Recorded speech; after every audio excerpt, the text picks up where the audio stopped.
Welcome back to our channel. അപ്പോൾ എന്തുകൊണ്ട് എല്ലാവർക്കും സുഖമായിട്ടിരിക്കുന്നു വിശ്വസിക്കുന്നു. കുറേ നാൾക്ക് ശേഷമാണ് നമ്മുടെ ചാനലിൽ പുതിയൊരു വീഡിയോ അപ്ലോഡ് ആവുന്നത്. ശരിക്കും പറഞ്ഞു കഴിഞ്ഞാൽ ഞാൻ 2022 യൂട്യൂബിൽ കൂടുതൽ വീഡിയോസ് സ്റ്റാർട്ട് ചെയ്ത് തുടങ്ങിയിട്ടുണ്ടായിരുന്നത് റിലേറ്റഡ് കീര ഇന്റർവ്യൂ. അത് പറയുന്നതിന് മുമ്പേ എൻ്റെ പേര് ലിംന ലോറൻസ്. ഞാൻ ഇവിടെ UK വന്നത് സ്റ്റുഡൻ്റ് ആയിട്ടായിരുന്നു. ഞാൻ യൂണിവേഴ്സിറ്റി ഓഫ് ഈസ്റ്റ് ലണ്ടനിലാണ് പഠിച്ചത്. സോ യൂണിവേഴ്സിറ്റി ഓഫ് ഈസ്റ്റ് ലണ്ടനിൽ 2022 ഞാൻ വരുമ്പോഴത്തേക്ക് സ്റ്റാർട്ട് ചെയ്ത ഒരു ഇന്റർവ്യൂ പ്രോസസ് ആയിരുന്നു കീര ഇന്റർവ്യൂ.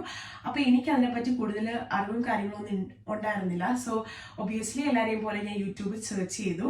ബട്ട് എനിക്ക് ഇൻഫോർമേഷൻസ് ഒന്നും കിട്ടിയിട്ടുണ്ടായിരുന്നില്ല. സോ എനിക്ക് കിട്ടിയ ഒരു ക്വസ്റ്റ്യൻസ് വെച്ചിട്ട് ഞാൻ പ്രിപ്പയർ ചെയ്ത് അറ്റൻഡ് ചെയ്ത ഒരു ഇന്റർവ്യൂ ആണ് കീര ഇന്റർവ്യൂ. വൺസ് ഞാൻ അറ്റൻഡ് ചെയ്ത് UK വന്നതിന് ശേഷം ഞാൻ യൂട്യൂബിൽ വീഡിയോ എടുക്കാമെന്ന് തീരുമാനിച്ചത് നെക്സ്റ്റ് ഇന്ത്യക്ക് തൊട്ട് വരുന്ന പിള്ളേർക്ക് കുറച്ചും കൂടെ ഹെൽപ്ഫുൾ ആയിരിക്കുമല്ലോ.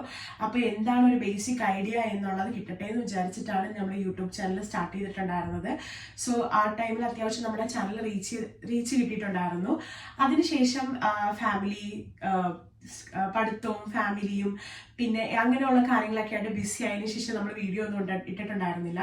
But recently I want to change. Like എന്താന്ന് പറഞ്ഞാൽ നമ്മുടെ ജോലി, ഞാനിപ്പം കറന്റ് വർക്ക് ചെയ്യുവാണ്.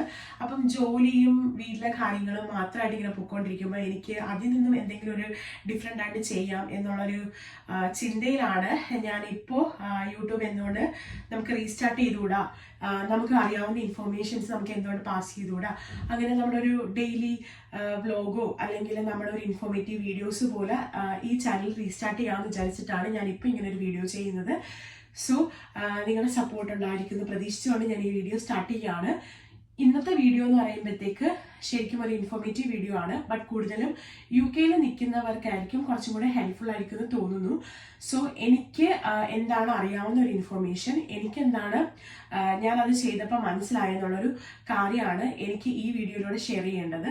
സോ ഞാൻ ഒട്ടും താമസിക്കാതെ തന്നെ വീഡിയോയിലോട്ട് സ്റ്റാർട്ട് ചെയ്യുവാണ്.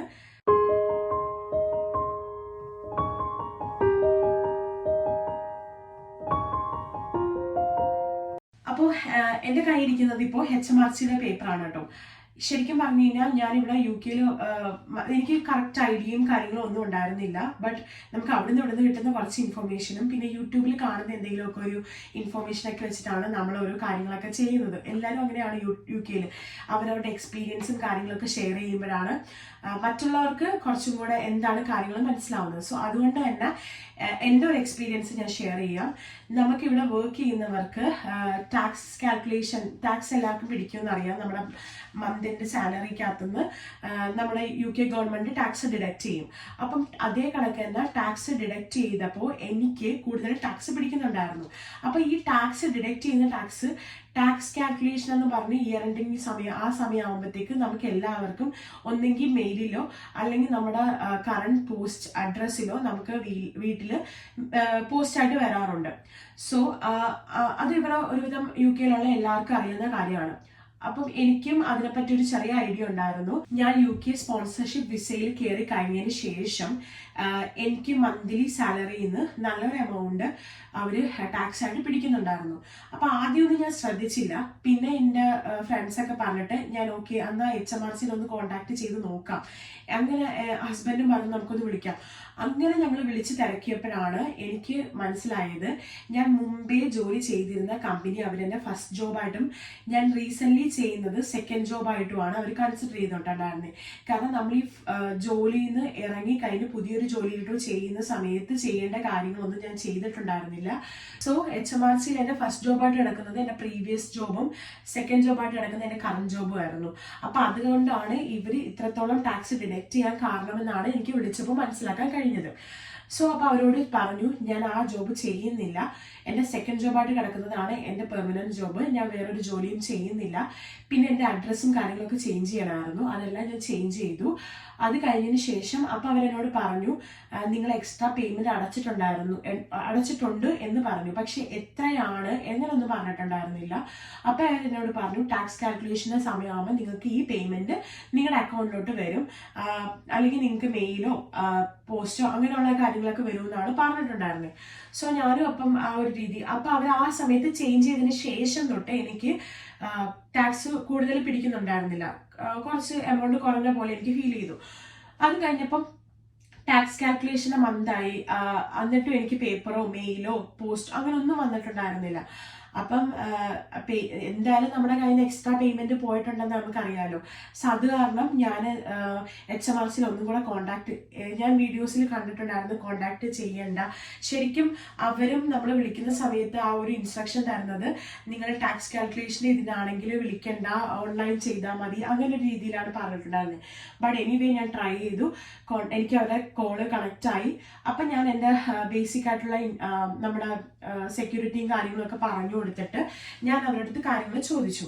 അപ്പം അവർ പറഞ്ഞു ടാക്സ് ഓൾറെഡി കാൽക്കുലേറ്റ്, കാരണം ടാക്സ് കാൽക്കുലേഷൻ മന്ത് കഴിഞ്ഞതിന് ശേഷം, ആ മന്തും കഴിഞ്ഞ് ശേഷമാണ് ഞാൻ കോണ്ടാക്ട് ചെയ്യുന്നത്. അപ്പം അവരെന്നോട് പറഞ്ഞു ഓക്കെ നിങ്ങൾക്ക് മെയിൽ വരും, പിന്നെ പോസ്റ്റ് വഴിയും ലെറ്റർ വരുമെന്ന് പറഞ്ഞു.